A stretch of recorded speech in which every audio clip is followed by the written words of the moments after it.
धरती का पहला इंसान कौन था, आखिर कैसे हम इंसानों का जन्म हुआ, आज जानेंगे। मशहूर पत्रकार रवीश कुमार ने एनडीटीवी से इस्तीफा क्यों दिया, वजह आपको चौंका देगी। और श्री कृष्ण के बाद उनके सुदर्शन चक्र का क्या हुआ था, आखिर आज कहां है सुदर्शन चक्र, और कैसे खूबसूरत लड़कियां वीडियोस कॉल करके लड़कों को अपने झांसे में फंसा रही हैं। कलयुग का अंत कब होगा और कलयुग के अंत से पहले हमारी दुनिया कैसी होगी, जानने के लिए बने रहिएगा वीडियो के एंड तक। फैक्ट नंबर 12, पृथ्वी पर पहला इंसान कौन था। दोस्तों, ये एक ऐसा सवाल है जिसका जवाब विज्ञान नहीं जानता है। हालांकि धर्मों में इस सवाल का जवाब बताया गया है। वैज्ञानिकों को ये भले ही नहीं पता है कि धरती का पहला इंसान कौन था, लेकिन वैज्ञानिक ये जरूर जानते हैं कि हम इंसानों का जन्म कैसे हुआ और हम किस तरह से आज के आधुनिक मानव बने। दोस्तों, आज से करोड़ों साल पहले पृथ्वी पर डायनासोरों का राज हुआ करता था। उस समय बड़े बड़े जीव पाए जाते थे। इन्हीं बड़े बड़े जीवों के बीच एक छोटा चूहा जैसा दिखने वाला स्तनधारी जीव भी हुआ करता था, जो दुनिया का पहला स्तनधारी जीव था। जब डायनासोरों का अंत हुआ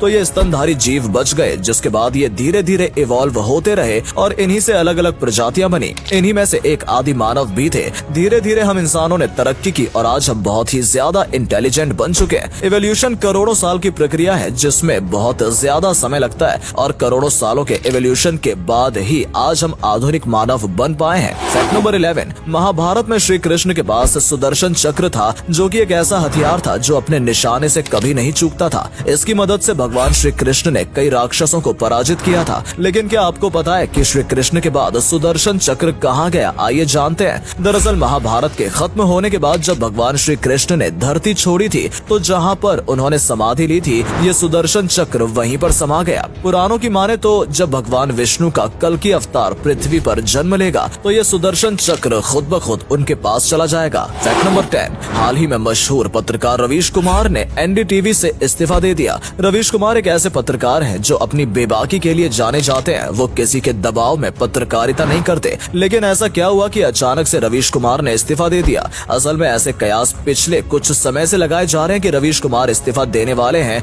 जो कि अब सच हो चुका है। कुछ समय पहले अडानी ग्रुप ने एनडीटीवी के 29.18% शेयर्स खरीदे थे, जिसकी वजह से अडानी ग्रुप एनडीटीवी के कुछ हिस्से का मालिक बन गया। और आपको बता दें, प्रधानमंत्री नरेंद्र मोदी और गौतम अडानी के बीच काफी अच्छा रिश्ता माना जाता है, जिसकी वजह से एकमात्र चैनल जो सरकार के दबाव में आकर न्यूज नहीं दिखाता था, उसे भी खरीद लिया गया। और यही वजह रही है जिसकी वजह से रवीश कुमार ने इस्तीफा दिया। और ये हम नहीं कह रहे, बल्कि रवीश कुमार ने खुद इशारों ही इशारों में इस बात की पुष्टि की। उन्होंने अपने यूट्यूब चैनल पर एक वीडियो अपलोड किया जिसमें उन्होंने सब कुछ एक्सप्लेन किया और बताया कि आज के बाद वो अपने यूट्यूब चैनल पर ही पत्रकारिता करेंगे। फैक्ट नंबर 9, आजकल सोशल मीडिया पर एक लड़के का वीडियो काफी तेजी से वायरल हो रहा है, जिसने एक ऐसी इलेक्ट्रिक बाइक बना दी जिस पर 6 लोग बैठ सकते हैं। भारत के इस लड़के ने काफी कम खर्चे में बाइक को बनाकर तैयार किया है। इसके मुताबिक ये बाइक बनाने में इसे 12,000 रुपए का खर्च आया है, जो कि पूरी तरह से इलेक्ट्रिसिटी से चलती है। इस बाइक को चार्ज करने में 10 रुपए का खर्चा आता है और एक बार चार्ज करने के बाद ये बाइक 150 किलोमीटर तक चल सकती है। इस लड़के की काबिलियत को देखकर फेमस बिजनेसमैन आनंद महिंद्रा ने इसकी तारीफ में ट्विटर पर ट्वीट किया, जो कि काफी तेजी से वायरल हो गया। फैक्ट नंबर 8, दुनिया के सबसे क्रूर तानाशाहों की बात होती है तो हिटलर का नाम सबसे ऊपर लिया जाता है। पर क्या आप जानते हैं कि चाइना में एक ऐसा तानाशाह हुआ करता था जो हिटलर से भी ज्यादा खतरनाक था। जी हाँ, मैं बात कर रहा हूँ माओ जेडोंग की, जिसने काफी लंबे समय तक चाइना पर राज किया था। माना जाता है कि यह तानाशाह इतना ज्यादा खतरनाक था कि अपने दुश्मनों को बेरहमी की मौत मारता था। ये तानाशाह काफी गंदा भी था, जो कभी भी ब्रश नहीं करता था और महीनों तक नहाता भी नहीं था। इस एक तानाशाह की वजह से चाइना में करोड़ों लोगों की मौत हो गई थी। इसने कई ऐसे फैसले लिए जो चाइना की जनता के लिए नुकसानदेह साबित हुए और भुखमरी से करोड़ों लोग मारे गए। फैक्ट नंबर 7, अभी आप जो तस्वीर देख रहे हो ये तस्मानिया टाइगर की आखिरी तस्वीर है, जो हम इंसानों की क्रूरता की वजह से 1950 तक पूरी तरह से विलुप्त हो गए थे। ये बहुत ही रेयर जानवर था जिसका जबड़ा 120 डिग्री तक खुल जाता था,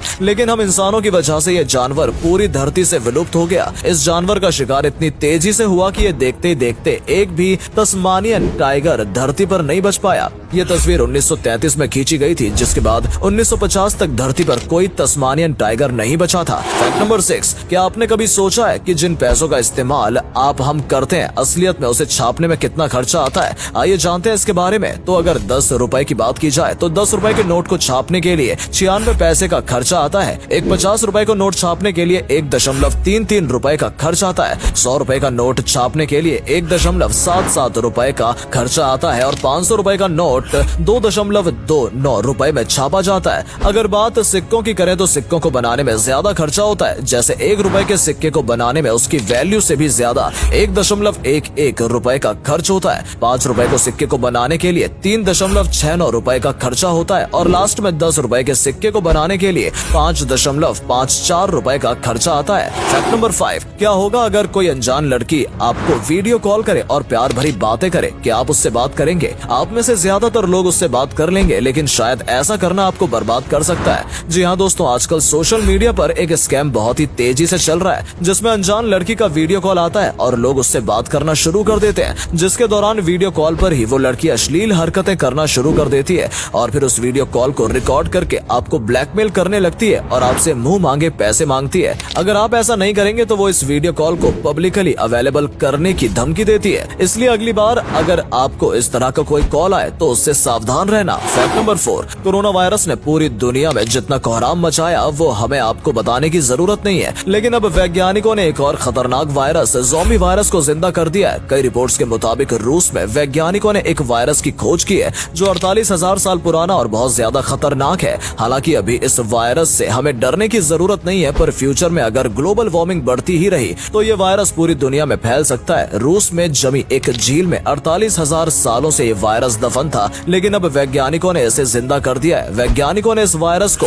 पंडोरा वायरस एडिमा नाम दिया है। फैक्ट नंबर 3, रानी मुखर्जी बॉलीवुड की मशहूर अभिनेत्री हैं जिन्होंने कई सुपरहिट फिल्मों में काम किया है। पर क्या आपको पता है कि रानी मुखर्जी को एक बहुत ही गंदी लत थी, जिसकी वजह से वो काफी ज्यादा परेशान थी? असल में मैं बात कर रहा हूँ सिगरेट की। रानी मुखर्जी को पहले सिगरेट पीने की बहुत बुरी लत थी और वो दिन भर में कई सिगरेट्स पी जाती थी, जिसकी वजह से वो अपनी इस लत से परेशान थी, लेकिन इसे छोड़ नहीं पा रही थी। पर बाद में उन्होंने धीरे धीरे सिगरेट पीना कम कर दिया और वो अपनी इस लत को छुड़ाने में कामयाब रही और आज रानी मुखर्जी बिल्कुल भी सिगरेट नहीं पीती हैं। और अगले फैक्ट पर जाने से पहले इस फोटो को ध्यान से देखिए और बताइए आपको कौन दिखाई दे रहा है। इससे पता लगेगा आपका दिमाग और आपकी आंखें कितनी तेज हैं। आपको मिलते हैं 5 सेकेंड।